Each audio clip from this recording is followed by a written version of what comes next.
और इसी बीच बड़ी खबर राजधानी भोपाल से है, जहां पर पीसीसी चीफ जीतू पटवारी की नई टीम का ऐलान हुआ है। तो ये बड़ी खबर राजधानी भोपाल से आपको बता रहे हैं, जहां पर जीतू पटवारी की नई टीम का ऐलान हुआ है। एमपी में नई कांग्रेस कार्यकारिणी का ऐलान हुआ है। तो आपको बता दें, पटवारी की टीम में 177 लोगों को जगह मिली है। 17 उपाध्यक्ष, 71 महासचिव बनाए गए हैं, 40 विशेष आमंत्रित सदस्य बनाए गए हैं। तो इस वक्त की ये बड़ी और अहम खबर आपको राजधानी भोपाल से बता रहे हैं, जहां पर जीतू पटवारी की नई टीम का ऐलान हुआ है। अभी तक वो पुरानी टीम के साथ काम कर रहे थे। विधानसभा चुनाव हो चाहे लोकसभा चुनाव हो, दोनों में जीतू पटवारी अपनी नई टीम का गठन नहीं कर पाए थे। लेकिन अब जो है बहुलंबित जो है जीतू पटवारी की नई टीम का ऐलान हुआ है। आपको बता दें, 17 उपाध्यक्ष और 71 महासचिव बनाए गए। और ज्यादा जानकारी के साथ हमारे ब्यूरो हेड ब्रजेश चौकसी जी फोन लाइन पर जुड़ गए हैं। ब्रजेश जी, बात किया है बहुलंबित जो जीतू पटवारी की नई टीम का ऐलान हो चुका है, आखिर क्या कुछ जानकारी इस खबर को लेकर?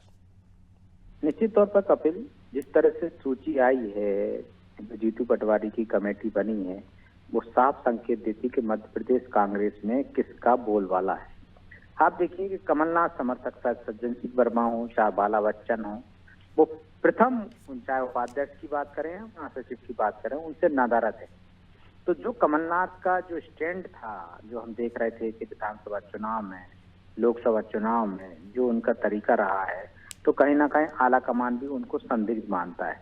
उनके जो समर्थक थे, उनके जो करीबी लोग थे, वो सूची में बहुत कम जगह पा पाए हैं। यदि सर्वाधिक किसी ने जगह पाई है तो वो कमलनाथ के बाद यदि किसी का नाम आता है तो हम दिग्विजय सिंह का कह सकते हैं। दिग्विजय सिंह और जीतू पटवारी की यह युक्ति नजर आई है कि आप प्रियव्रत सिंह का नाम देख लीजिए, उसमें चाहे जयवर्धन सिंह का नाम देख लीजिए, तमाम दिग्विजय सिंह समर्थक इस सूची में मौजूद हैं। लेकिन कमलनाथ समर्थक जो उनके खास थे, जो उनके किचन कैबिनेट के लोग माने जाते थे, जो उनके विश्वस्त लोग थे, सज्जन सिंह वर्मा, बाला बच्चन जैसे लोग कहाँ पर हैं सूची में?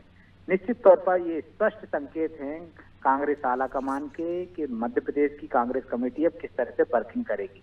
9 महीने बाद ये लिस्ट जारी हुई है, कमेटी बनी है, वो भी मध्य प्रदेश में तब जब 2 उपचुनाव हो रहे हैं, बुधनी, विजयपुर।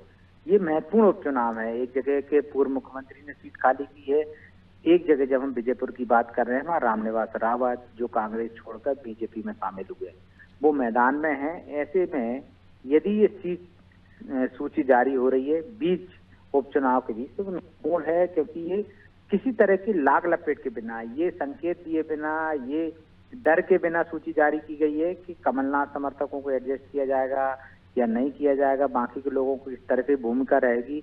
तो कांग्रेस आलाकमान ने जो सूची जारी की है, तो निश्चित तौर पर कांग्रेस को मजबूती मिलेगी। जीतू पटवारी का इसमें बोलबाला दिख रहा है, जीतू पटवारी को और मजबूत होकर उभरेंगे, उपचुनाव के परिणाम जो भी हों। लेकिन कांग्रेस आलाकमान ने संकेत दे दिया है कि जीतू पटवारी के ही नेतृत्व में कांग्रेस चलेगी। दिग्विजय सिंह उनके एक तरह से सारथी होंगे, बाकी के गुट यहाँ पर नजर आ सकते हैं आपको। यदि अरुण यादव की बात की तो उनके भाई को उसमें शामिल किया गया है, विवेक तनखा भी मौजूद हैं, और उमंग सिंगार और उनके समर्थकों को भी इसमें शामिल किया गया है। लेकिन इस एक तरह से पूरा संतुलन बनाने की कोशिश की गई है। लेकिन जो दिलचस्प है वो है कमलनाथ खेमा, वो क्या महसूस करता है, उसको किस तरह से वहां पे उस सूची में शामिल नहीं किया गया है।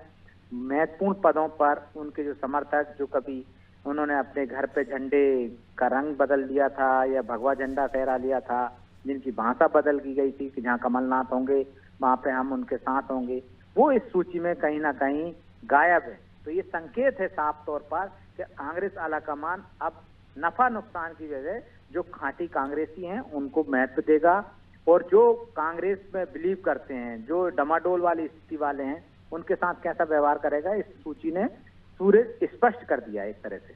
ब्रजेश जी, कम शब्दों में जवाब चाहूंगा, जिस तरीके से आपने कहा है कि कमलनाथ और कमलनाथ समर्थकों को जो है दरकिनार किया गया सूची में, तो क्या मान लिया जाए कि कमलनाथ और उनके समर्थक बाला बच्चन या जो सज्जन सिंह वर्मा का नाम आप बता रहे हैं, इनको लूप लाइन में डाल दिया गया है? देखिए, संकेत साफ हैं कि कमलनाथ की जो भूमिका रही है, बाद में कमलनाथ समर्थक जिस तरह से लोकसभा चुनाव में बीजेपी के पाले में आए हैं, उनकी जो बयानबाजी हुई है, इससे पहले कमलनाथ के जो समर्थक थे, जिनको जो कमलनाथ की भूमिका जो संदिग्ध हो गई थी, अभी हालांकि आलाकमान से कमलनाथ की मुलाकात हुई थी, तब संकेत आए थे या ऐसी खबरें आई थी कि उनको राष्ट्रीय स्तर पर कोई जिम्मेदारी दी जा सकती है, लेकिन वैसी जिम्मेदारी मिली नहीं है। तो इस पर स्थिति स्पष्ट है कि आला कमान की नजरों में कमलनाथ संदिग्ध हो गए हैं। यदि कमलनाथ संदिग्ध हो गए हैं तो उनके जो समर्थक हैं, जो विश्वस्त हैं, उनकी भूमिका भी संदिग्ध होगी कि जिस तरह से वो कभी भी कुछ पाला बदल सकते हैं या पार्टी को डैमेज कर सकते हैं। जिस तरह से उनके बयान आए थे कि जहाँ कमलनाथ होंगे वहाँ हम लोग होंगे, कमलनाथ के घर पर, कमलनाथ के कार्यालय पे, कमलनाथ के समर्थकों के यहाँ हमने देखा था भगवा झंडा लहराने लगा था।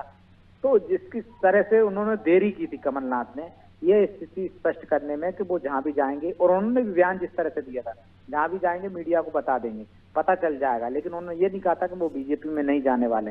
तो जो उनकी भूमिका संदिग्ध थी वो इस तरह से मतलब अभी स्थिति स्पष्ट नहीं हुई आला कमान के सामने, या आला कमान के सामने कमलनाथ और कमलनाथ के समर्थक बिल्कुल पाक साफ नहीं हुए, वो इस सूची में स्पष्ट नजर आता है। चलिए बिल्कुल ब्रजेश जी, अब देखना होगा कि जो जीतू पटवारी की नई कार्यकारिणी है वो किस तरीके से नई ऊर्जा के साथ काम करेगी, यानी देखना दिलचस्प होगा। फिलहाल के लिए तमाम जानकारी साझा करने के लिए बहुत बहुत शुक्रिया ब्रजेश जी आपका।